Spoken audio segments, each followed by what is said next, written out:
రేణిగుంట మండలంలోని 22,150 మంది రేషన్ లబ్ధిదారులకు పాత కార్డుల స్థానంలో క్యూఆర్ కోడ్ ఆధారిత స్మార్ట్ రేషన్ కార్డుల పంపిణీ సోమవారం ప్రారంభమైంది. పట్టణంలో జరిగిన ఈ కార్యక్రమంలో లబ్ధిదారులకు ఏటీఎం కార్డు తరహాలో తయారైన స్మార్ట్ కార్డులను రెవెన్యూ అధికారులు, టీడీపీ నాయకులు అందజేశారు.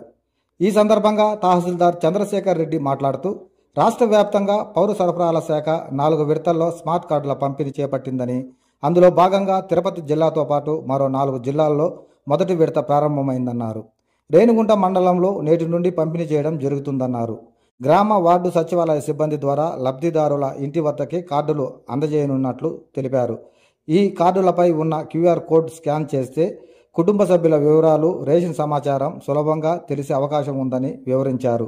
వీటికి ఎటువంటి రుసుము వసూలు చేయరాదని ఆయన స్పష్టం చేశారు. ఈ కార్యక్రమంలో ఎంపీడీఓ ప్రభురావు, టీడీపీ మండలాధ్యక్షుడు మునిచంద్రారెడ్డి, పట్టణాధ్యక్షుడు మహబూబ్ బాషా, మాజీ మండలాధ్యక్షుడు సుబ్రహ్మణ్యం రెడ్డి, క్లస్టర్ ఇన్ఛార్జ్ బుజ్జినాయుడు, నాయకులు కాపిరెడ్డి నాదముని రెడ్డి, నెల్లూరు సుబ్రహ్మణ్యం, గజేంద్ర, నవాబ్, కన్నారెడ్డి తదితరులు పాల్గొన్నారు.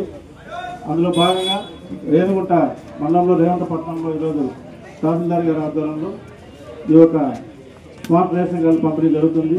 ఇక్కడ విచ్చేసిన ప్రజలకు కానీ టీడీపీ ఉన్న నాయకులకి అందరికీ కూడా నమస్కారం. దీనికి సంబంధించిన పూర్తి వివరాలు తహసీల్దార్ గారు మీకు వివరిస్తారు. స్మార్ట్ రేషన్ కార్డుల పంపిణీకి సంబంధించి రేణిగుంట మండలంలో షాప్ నెంబర్ 7లో ఈరోజు ఈ కార్యక్రమం ఏర్పాటు చేయడం జరిగింది.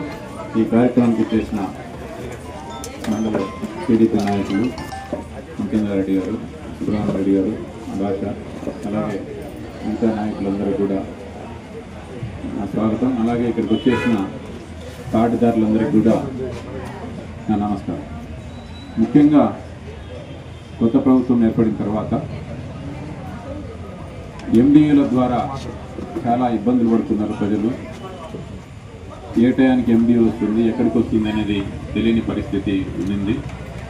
వాటి స్థానంలో ప్రజలందరూ కోరుకున్నట్టుగానే మళ్ళీ పాత పద్ధతిలో రేషన్ షాపుల ద్వారా బియ్యం పంపిణీ అనే కార్యక్రమానికి మొట్టమొదటిగా ఈ సివిల్ సప్లైస్ డిపార్ట్మెంట్ నందు ఒక మార్పు తీసుకొని రావడం జరిగింది.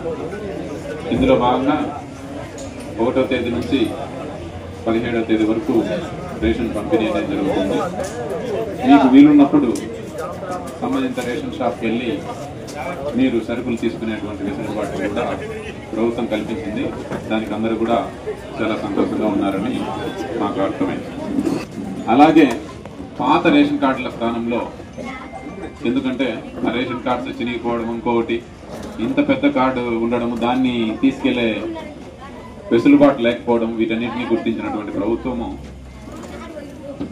ఈ స్మార్ట్ కార్డ్స్ ద్వారా రైస్ కార్డ్ స్థానంలో స్మార్ట్